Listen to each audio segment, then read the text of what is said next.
శ్రీమాత్రే నమ. జయ గురు దత్తాత్రేయ నమ. ఈ వీడియోలో మనం ఆగస్టు 25వ తారీఖు నుంచి 31వ తారీఖు మధ్యలో మకర రాశి వారికి జరగబోయే వార ఫలాల గురించి తెలుసుకుందాం. మరి ఈ వారం మకర రాశి వారికి యోగకారకుడైనటువంటి శుక్రుడు భాగ్యస్థానంలోకి రావడం జరిగింది. అక్కడ ఉన్నటువంటి కేతువుతో కలిసి ఉండడం వలన బాగా నమ్మకం ఉన్నటువంటి వ్యక్తులే మిమ్మల్ని మోసం చేసే అవకాశం ఉన్నది. అలాగే ఆర్థిక సంబంధించిన విషయాల్లో చాలా వరకు ఇబ్బందులు నష్టాలు తెలియజేస్తున్నాయి. మనీ పరంగా చాలా జాగ్రత్తగా వ్యవహరించండి.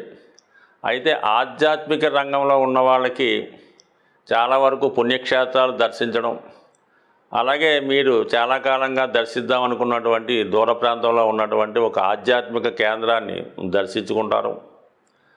అయితే చాలా నిరాడంబరంగా చాలా సింపుల్గా ఈ వారం అంతా మీరు మీ జీవితాన్ని గడిపే అవకాశం ఉంటుంది.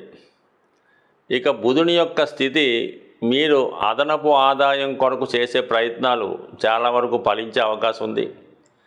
గతంలో మీరు ఏదన్నా ప్రయత్నం చేసి మధ్యలో విడిచిపెట్టి ఉంటే మరి ఈ వారం అది కంప్లీట్ అయ్యే అవకాశం ఉన్నది. వివాహ విషయంలో కూడా వివాహం కొరకు ప్రయత్నం చేస్తున్నటువంటి అమ్మాయిలు కానీ అబ్బాయిలు కానీ గతంలో మీరు కొంతవరకు వివాహ సంబంధం కొరకు ప్రయత్నం చేసి వదిలివేసి ఉంటే ఈ సమయంలో మీరు ఆ వివాహాన్ని మళ్ళీ ఆ సంబంధాన్ని కలుపుకునే అవకాశం ఉంటుంది. కాబట్టి ఒకసారి ప్రయత్నం చేయండి. ముఖ్యంగా ఇది తెలుసున్న సర్కిల్లో కానీ దగ్గర సంబంధం ఉన్నవాళ్ళు ఓసారి ఏదో మాట్లాడుకొని చేసుకుందాం అనుకొని ఎవరో ఇన్వాల్వ్మెంట్ వల్ల అది మారిపోవడం కానీ పోస్ట్పోన్ అవ్వడం కానీ జరుగుతూ ఉంటుంది.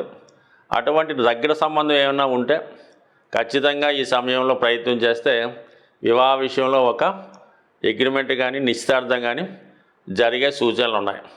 అయితే చాలా వరకు ఈ శుభకార్యాలకు కానీ ఏదైనా వ్యాపారం చేద్దామన్నా కానీ ఆర్థిక పరంగా మీ యొక్క స్థితి చాలా టైట్గా ఉండడం జరుగుతూ ఉంటుంది. ఎటువంటి అవకాశం వచ్చినా కూడా మీకు సరైనటువంటి ఆర్థిక సహకారం లభించదు, రుణ సౌకర్యం లభించదు.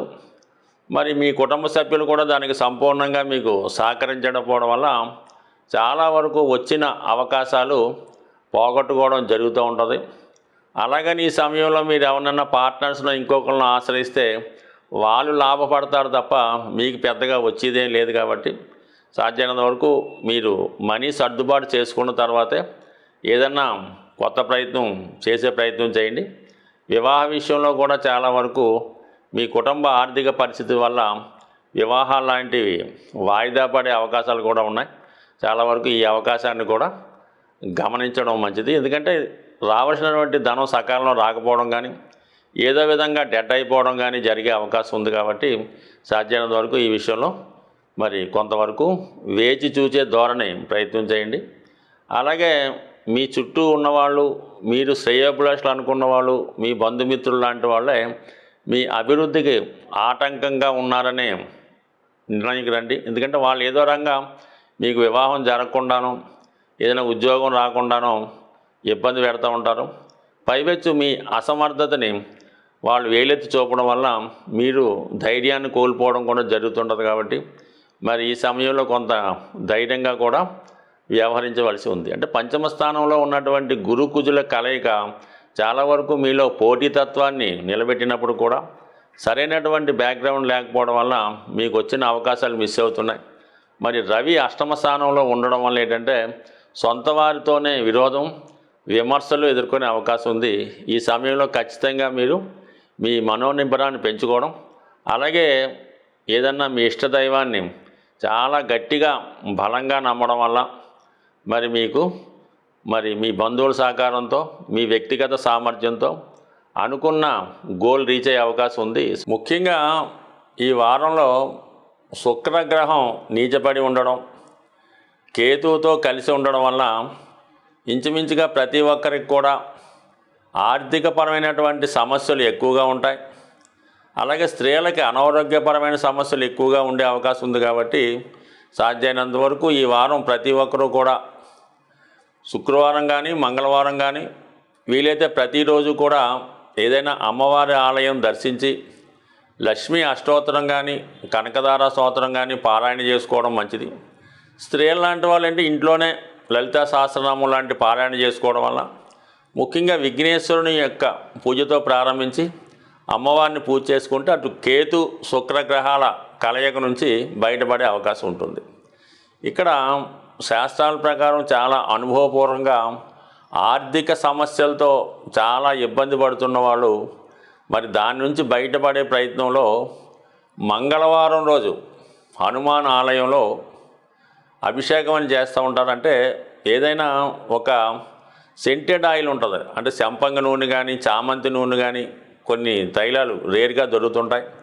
అటువంటి సంపంగి నూనె కానీ చామంతి నూనె లాంటిది కానీ తీసుకొని, అంటే బాగా స్మెల్ వచ్చినటువంటి ఆయిలు, దాంట్లో సింధూరాన్ని కలిపి స్వామివారి యొక్క విగ్రహానికి సంపూర్ణంగా పూయడం వల్ల, దాన్ని అభిషేకం కూడా అంటారు, ఆ విధంగా చేయడం వల్ల విధి విధానంగా మరి శ్రావణ మాసంలో ఆంజనేయ స్వామికి ఆ విధంగా పూత పూసి ఎక్కువగా చామంతులతో పూజ చేయడం వల్ల ఖచ్చితంగా చాలా వరకు ఆర్థిక సమస్యల నుంచి బయటపడే అవకాశం ఉంటుంది.